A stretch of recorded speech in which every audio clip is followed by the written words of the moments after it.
The Yankees had long been viewed as the evil empire because of the organization's willingness to use its financial muscle to bring in baseball's best players. That changed this past year, as the Yankees opened the 2018 season with a $161,305,917 payroll, only the 10th largest opening day payroll in baseball. The Yankees had either the number 1 or number 2 40-man roster payroll at the end of each season dating back to 2000, according to COTS contracts.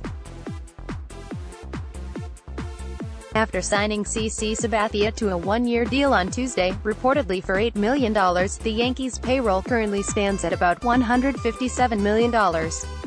The luxury tax threshold, otherwise known as the competitive balance tax threshold, is set for $206 million in 2019, leaving the Yankees roughly $49 million to play with before being penalized.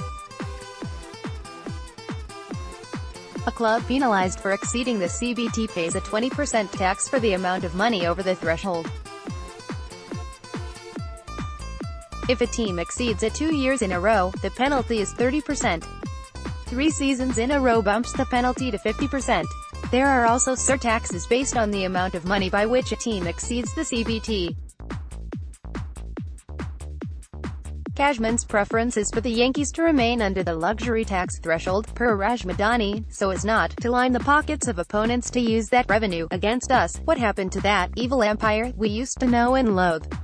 When the details of the CBT were revealed in the new collective bargaining agreement in December 2016, Craig was among those to point out that it would be used as a soft salary cap, and that's exactly how it has been used. The Yankees were valued by Forbes in April this year at approximately $4 billion.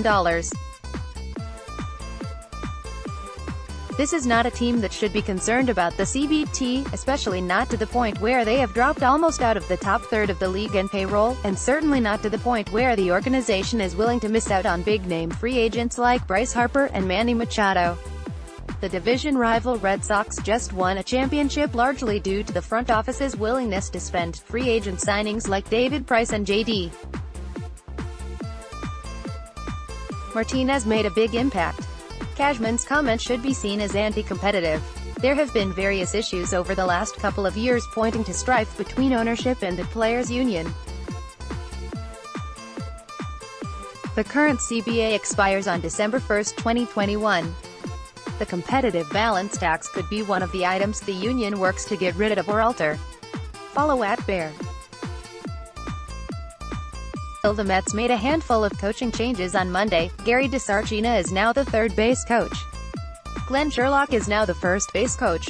Pitching coach Dave Island and assistant hitting coach Tom Slater were retained. Bullpen coach Ricky Bones will be reassigned within the organization.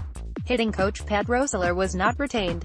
Also, notably, former first base coach Ruben Amaro Jr. has been named the new advisor to new GM Brodie Van Wagenen. According to Tim Britton of The Athletic, Amaro let the Mets know about his interest in their open GM position and other potential front office positions near the end of the 2018 season. Ultimately, the Mets decided to go with the now former agent with zero experience.